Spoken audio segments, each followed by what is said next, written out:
We're of the view that any organization succeeds based on the degree to which the individual in the organization goes the extra mile in pursuit of the organization's objectives. In other words, gives more than what they take in pursuit of the organization's objectives.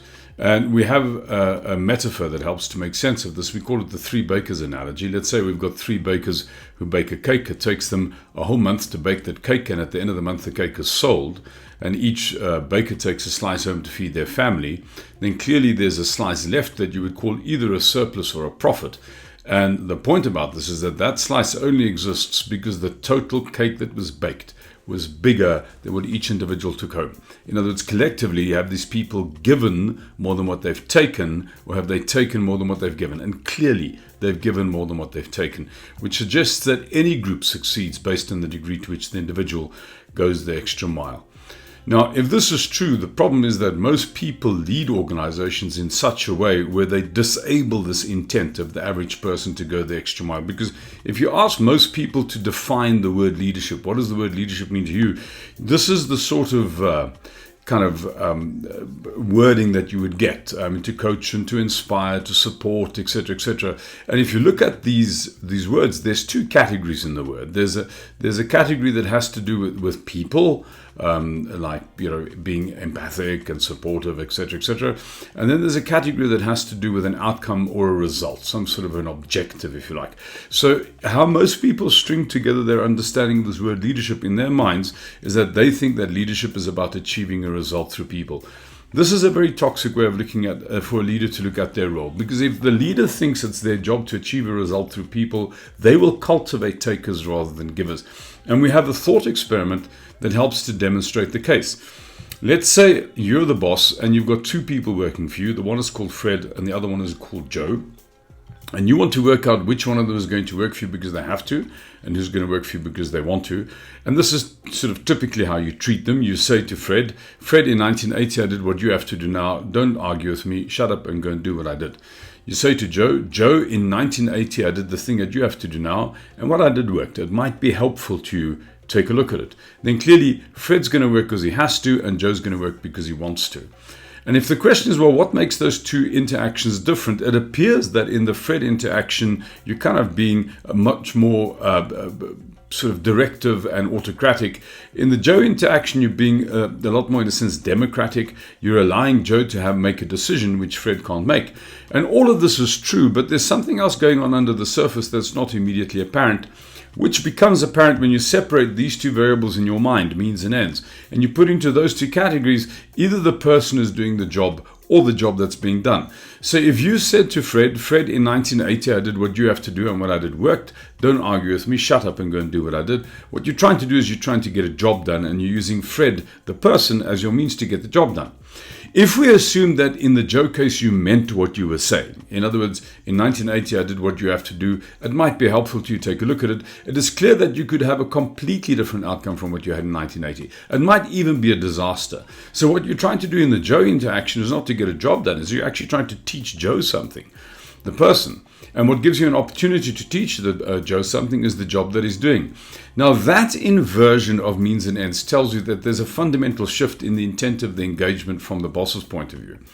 If you ask Fred, who's the beneficiary of the interaction between you and your boss, Fred is going to say, it's the boss. The boss is trying to get something from me.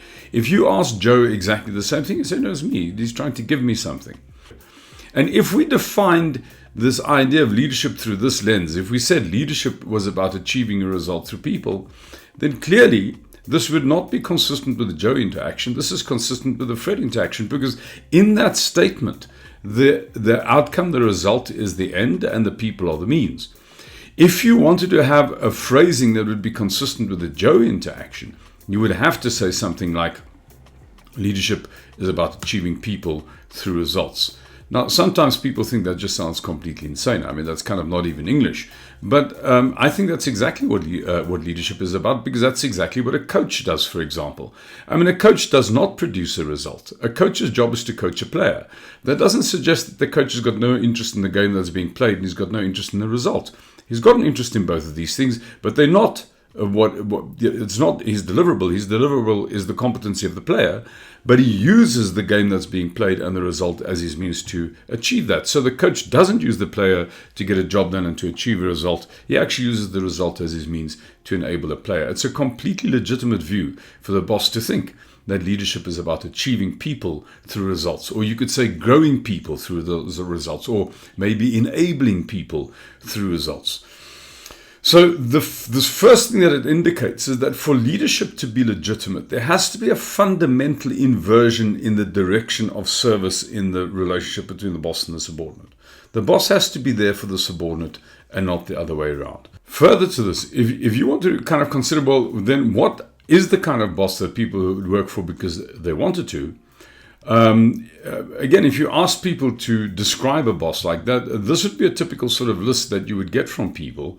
But the first thing that's interesting about the list is not just how long the list can get, because it can get stupendously long, but actually how many synonyms there are in the list. And if you were to reduce the list to the most essential synonyms, there's a theme in that list that has a soft and a kind ring. And the best word that sort of describes that theme is the word care. You know, a boss is interested in me, is supportive, is approachable, is a boss who cares about me. Then there's a harder theme. If you, for instance, worked for a boss who is consistently honest with you, that boss won't always be nice. They might say things to you that you'll find upsetting. So the question is, well, why would you want that? And clearly the reason why you want that is so that you know where you stand, you can learn, and you can grow. So this harder theme is actually all about growth. Which means if people work for a boss because they want to, it is because the boss cares for them sincerely and gives them an opportunity to grow. Now, we've discovered this idea to be consistent throughout the world. I mean, I first did this research on mines in South Africa in the 80s. If you asked a person who shoveled rock for a living, who'd absolutely no formal education in their life, to describe the boss they'd work for because they wanted to, they would say, the boss who cares for me and grows me. We found exactly the same thing to be true throughout the world. I mean, senior officers in an army, who's the officer you follow because you want to, the officer who cares for me and grows me. These criteria of care and growth are the absolutely universal criteria for people to work for a boss because they want to. And if you see it from this point of view, the universality of the criteria makes absolute sense. Because if you work for somebody because you wanted to, so let's assume the person did all of these kind things for you, they really cared for you and they grew you. And you therefore work for the person because you wanted to. And this person came to you one day and asked you to do something. I mean, what are you likely to do? You'll do it. In other words, you give this person the right to ask you to do things or to exercise power over you. In other words, these criteria of care and growth are the universal criteria for legitimate power. Now, if you see it from this point of view, this is really significant. The first relationship of power we had with another person in our lives is with our parents. And insofar it's a first relationship, it's a principal relationship. And what I mean by this is that you can tease the principle of a matter out by looking at the manifestation of that matter. I mean, after all, the Latin word for first is in the word principle. Just like in Afrikaans, the word for beginning, which is begin, is in the word beginsel, which means principle. If you want to understand the principle of a matter, look at the first manifestation of the matter. The first manifestation of power is parenting. In this relationship, there are two people. There's a parent, there's a big one, and there's a little one. And the job of the big one for the little one is very specific. It is care and growth. In other words, the job of the big one for the little one in any relationship of power is care and growth. When a subordinate in a relationship of power experiences that the person who I am subordinate to, the big one, is here for no other reason than to care for me and grow me, the subordinate becomes willing.